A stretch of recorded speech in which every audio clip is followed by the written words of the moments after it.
Hey, it is great to be back at it this week, kicking off another fresh episode of The Far Middle. This one's the 175th installment. Wow. For our sports dedication this week, we're going to focus upon a subject individual, someone I've been meaning to highlight. It's been on my mind for some time on the podcast. Perhaps the greatest at his specialty within his sport ever, and most likely the greatest of a dying breed, whose statistical records are not going to be seen again and whose presence will surely never be matched. Someone who combined his sports tradition, as odd and at times as brutal as that tradition might be, with creating an aura of added electric excitement when he did his thing. And in the end, also unfortunately a tragic, sad human story that became the subject of an autobiography and documentary titled Tough Guy. I'm talking about the sport of hockey, its culture of enforcers and fighting, and of the one and only Bob Probert.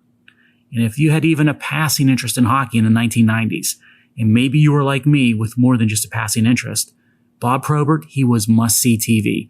And if you saw him play in person, you watched him when he was on the ice as much as you did his superstar teammate, Steve Yzerman, who of course was a recent Far Middle dedication himself a few weeks back, if you recall, or even watching someone like Mario Lemieux, who I would have been watching when the Red Wings came to Pittsburgh.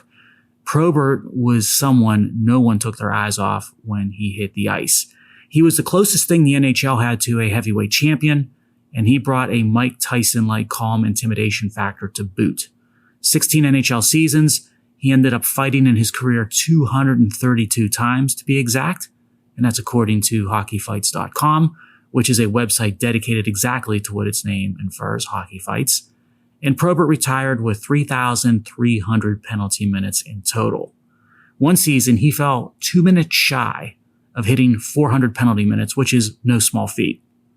He was a crucial cog in the Red Wings' success, that wheel of success, as was the role of enforcer across many NHL teams back then. Just about every team had an enforcer. And as fighting continues to fade from the modern game, it's sort of tough to see how a new contender is going to emerge to take over Probert's all-time belt. He was the greatest, I believe, of a dying and perhaps already dead breed. And he earned enormous respect from his peers. At the beginning of his autobiography, Tough Guy, his teammate and legend Steve Yzerman had some words that he contributed. And by the way, Yzerman appropriately became a Red Wing 2 rounds before Probert did in the 1983 draft. They came in together. But Yzerman, in that foreword to the autobiography of Probert, he recalls the 1988 NHL All-Star Game. So you had the who's who of the league attending, of course, the All-Star Game. And he said, quote, "All the greats, like Wayne Gretzky and Mark Messier, were there. And the first thing they wanted to do was meet Probie. I remember them coming over and asking me, 'Can you introduce me to the big fella?'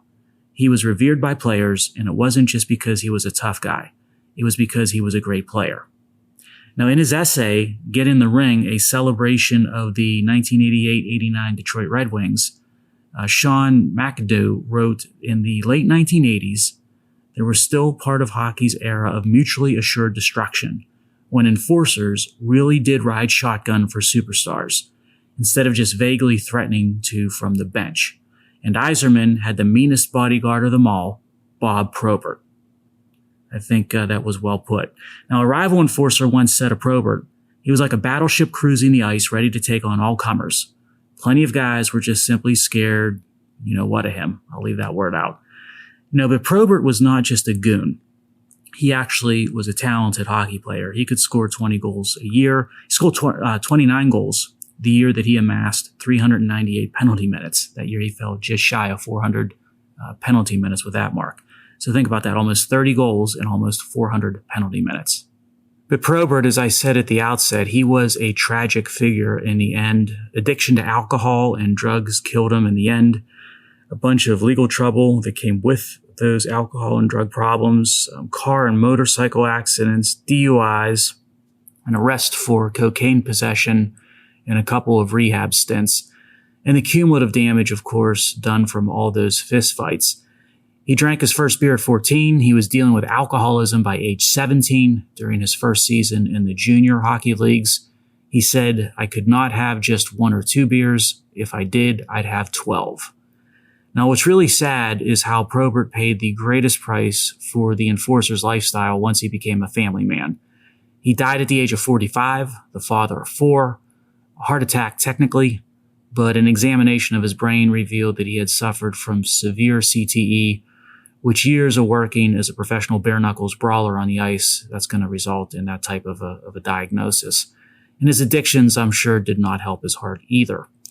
I believe Bob Probert to be the greatest ever at what he did, the role of enforcer. That's a role that is now obsolete with today's game, but it's a role right out of the movie Gladiator.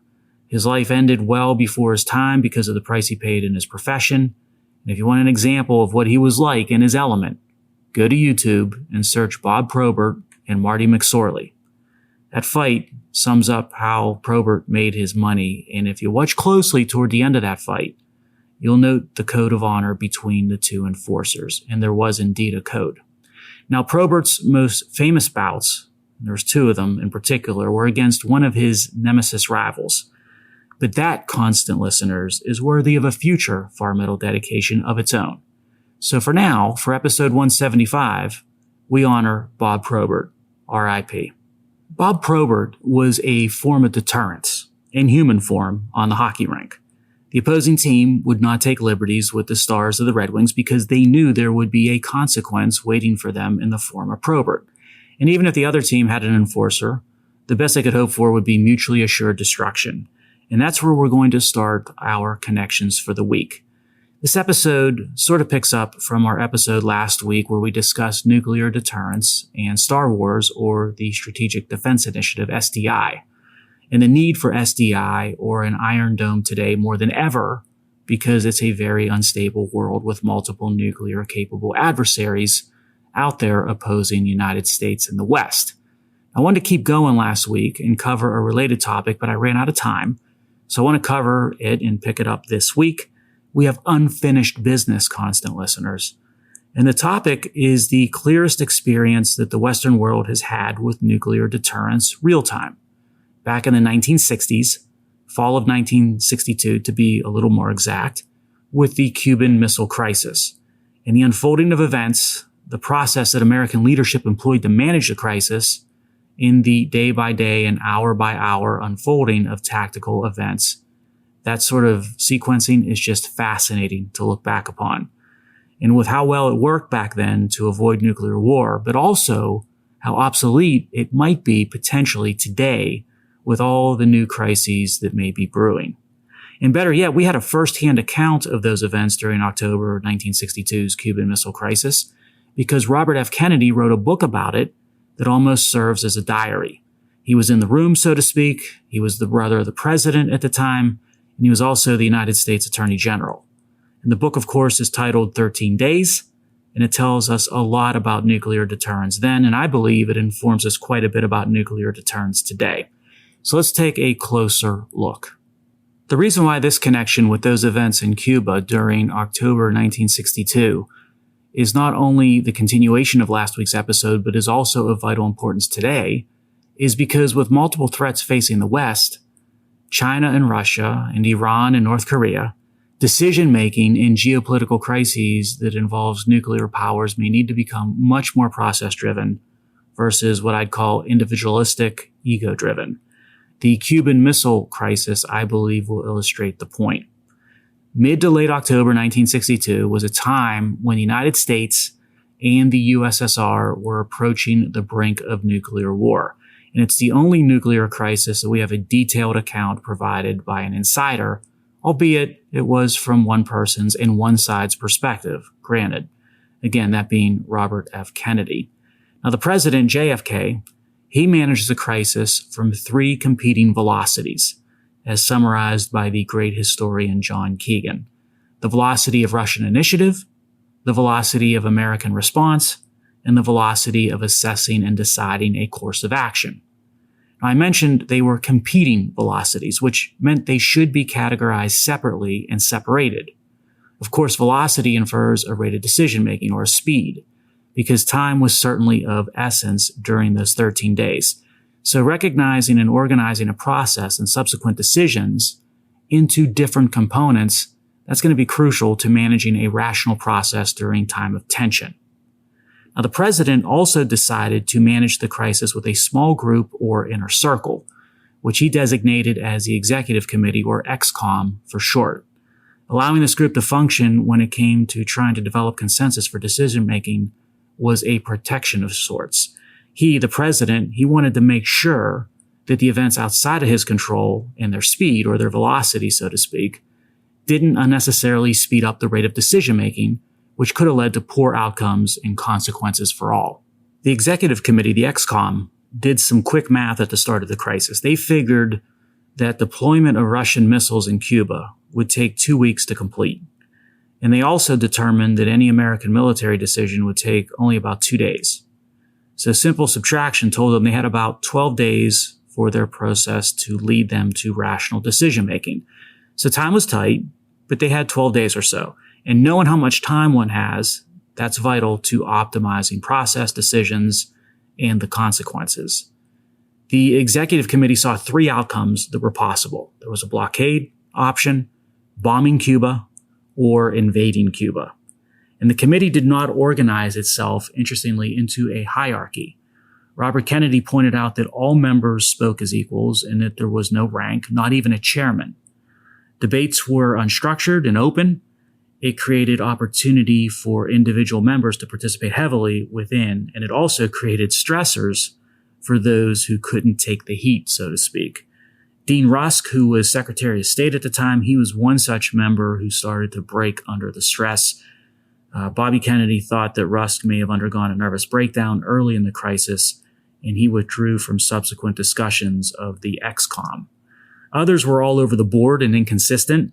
McGeorge Bundy, the national security advisor, he would keep changing his position. He was for a first strike at the beginning, and then a blockade of Cuba later, and then for doing nothing. And then he reverted back to being a proponent of a first strike toward the end. But despite these challenges and the shortcomings of individual members of the Executive Committee, the structure and process successfully avoided groupthink. And groupthink could be a big problem in a crisis like the Cuban Missile Crisis. It took 3 days for the Executive Committee to reach perhaps not a consensus decision, but certainly a majority decision. And that was, of course, for a blockade of Cuba. A day was spent then on details, and then another day or two was invested for briefing and conferences with President Kennedy. 6 days in out of the 12 or 13 days available, and the structure of the Executive Committee and its process, those things led to a rational response to the threat and an official approval of it from the president. And before you knew it, perhaps then it felt as if it took excruciating long. Within a week or so, the Russian ships carrying missiles turned away from Cuba and they headed home.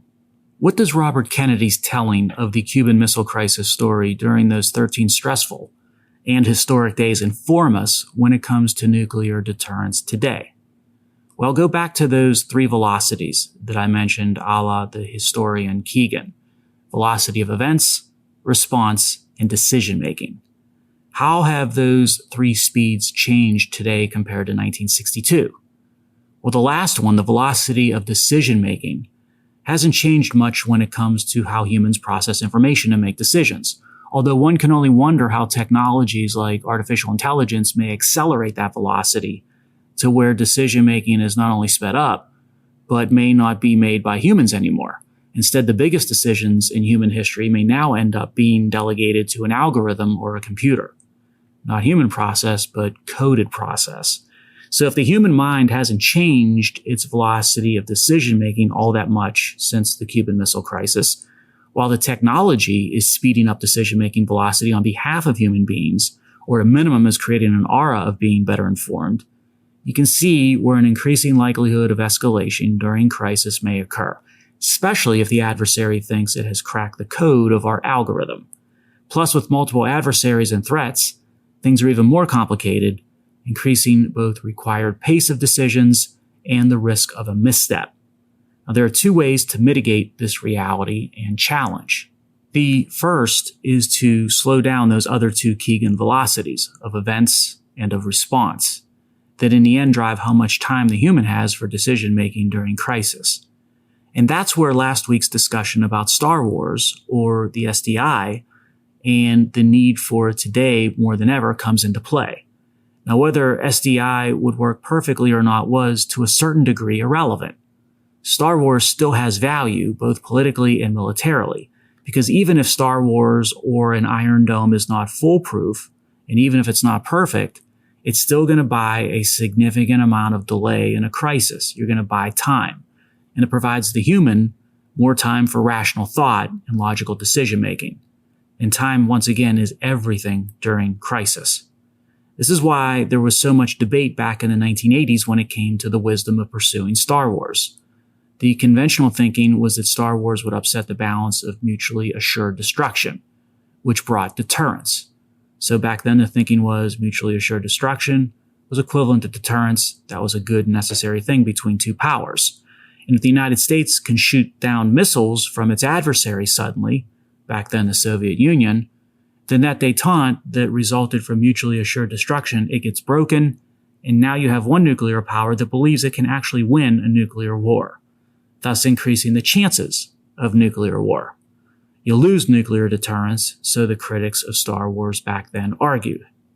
Now, I don't believe that logic holds any longer, and I'm not sure it held even back in the 1980s when it was just the United States and the West versus the USSR. But it certainly doesn't hold for today. Because, as I said, today the West faces multiple threats from more than one nuclear power. Not all of them think rationally or anything close to the way we think. An Iron Dome or Star Wars system today would bring two massive benefits in an unstable world. First, it would force those looking to escalate to think twice before doing so. Because escalation, worst case the firing of a nuclear weapon, would not only fail potentially to inflict harm because of a Star Wars or Iron Dome system, but it would also invite not mutually assured destruction, but assured destruction of the adversary, the nation looking to escalate. Star Wars creates ultimate deterrence this way. It's Bob Probert with no answer available by the opposition. But the even better benefit of such a missile defense system would be that it would buy time for decision-making in a crisis if deterrence failed. Now, that's not to say that there wouldn't be a horrific nuclear exchange, because under this scenario, think of a first strike by an adversary, and then our missile defense system being somewhat effective but not completely effective, and the destruction of an American city or two that would result as some of the missiles get through our defense. But as horrible as that would be, it would still buy more time for the United States or the West to think through for what the next step or retaliation should be. And that will likely result in further terrible devastation, no doubt, this time to the adversary. Again, a tragic scenario by any measure, but it might be the best option we're faced with in modern war between nuclear powers, all of it premised on having precious additional time to make rational decisions, even though those decisions might result in nuclear death for millions of people. It's effectively the best outcome out of a horribly bad lot of options. And this is the world we're beginning to live in, sorry to say. Perhaps the best way of summarizing the benefit of a missile defense system like a Star Wars or an Iron Dome when it comes to nuclear threats is that it would replace the irrational actor with a hair trigger under intense time pressure deciding human events, and replacing it instead with something superior, with the ability to think through things for a little bit longer in a way where hopefully the outcome is not mutually assured destruction. It's not a perfect outcome, but perhaps the optimal one for trying times like these. Which brings me to the second way to mitigate the risk of nuclear war in the modern age of geopolitical chaos. It may sound odd at first, but it is nevertheless effective. And that is to entrust our leadership and processes during times of geopolitical tensions to individuals who eschew the hero complex. What am I talking about? Cultures throughout history favored the individualistic hero.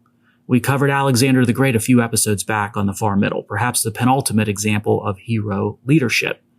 Hitler would be an example of the evil side of the spectrum of hero leadership. And then there were countless others who fit the hero mold over the thousands of years between Alexander and today. Heroes tend to shoot from the hip, pun intended. to chart their own course and act off of instinct, emotion, and gut, to play to optics and think more about how the crisis can offer a historic opportunity for immortality. That's probably not what you want when it comes to modern geopolitical crises and potential nuclear war. Instead, you want in many ways a boring and sober leader, someone who's much more clinical and rational when they go about decision making, a person who strives for nothing more than the optimal outcome, even if that may prove to be politically unpopular or viewed negatively in the lens of history. I suppose what I'm saying is that we need today our heads of government to be true leaders, those willing to do what is best for their constituency or their nation, no matter what the cost to personal brand or historic reputation. That's why I always found Gorbachev to be fascinating, largely vilified by his fellow Soviets and Russians, yet perhaps charted a course that was optimal for the quality of life of his fellow citizens and their kids and grandkids. He didn't worry about being the hero or how popular sentiment may have run against them. He worried about being correct and choosing the optimal path out of the options on the game board. Now look around the globe and our adversaries today. Is Xi in China employing a hero approach to geopolitical decision-making, or is he looking like a rational leader? How about the president of Iran or the Ayatollahs who run things there? How about that kooky person as head of state of North Korea? And do you suppose Putin is taking the Gorbachev route, or does he consider himself more of a modern-day Peter the Great? I think we know the answers to those questions, and those answers are quite sobering, meaning our only hope for the United States and the West and the world, frankly, is to make sure that our side finds rational leaders applying effective processes and logic using the best available technologies to both defend from and diffuse global conflicts that look to be rising by the day. We need rational leaders. We don't need another hero. I'm glad we were able to continue our discussion from last episode regarding nuclear deterrence in the modern age. I just mentioned how we don't need another hero. That creates an irresistible closing connection that brings together a futuristic film that was premised to take place in an apocalyptic world after a nuclear war with a song title of We Don't Need Another Hero, a film that premiered when President Reagan was in office and pushing Star Wars or SDI. I'm talking about the Mad Max series of films from the late 1970s through the mid-1980s and Tina Turner's hit theme song to the film Beyond Thunderdome. I liked everything about this final connection. I think Mel Gibson, he's a great actor. I thought that the Mad Max films were outstanding and visionary for their time, and I've been a fan of just about anything Tina Turner put out during her career. And by the way, Tina Turner didn't just perform the hit single theme for the movie, but she also starred in the movie alongside Mel Gibson. Now, the accompanying music video for We Don't Need Another Hero, Thunderdome, remember that one? Features Tina Turner dressed in her Auntie Entity costume from the film, which was a heavy chainmail gown. It looked like that thing weighed a lot to walk around in. A futuristic nightgown, as night with a K. The music video received an MTV Video Music Award nomination for Best Female Video, and her song peaked at number 2 on the U.S. charts, was a Golden Globe nominee, and was also nominated for a Grammy. Not too bad.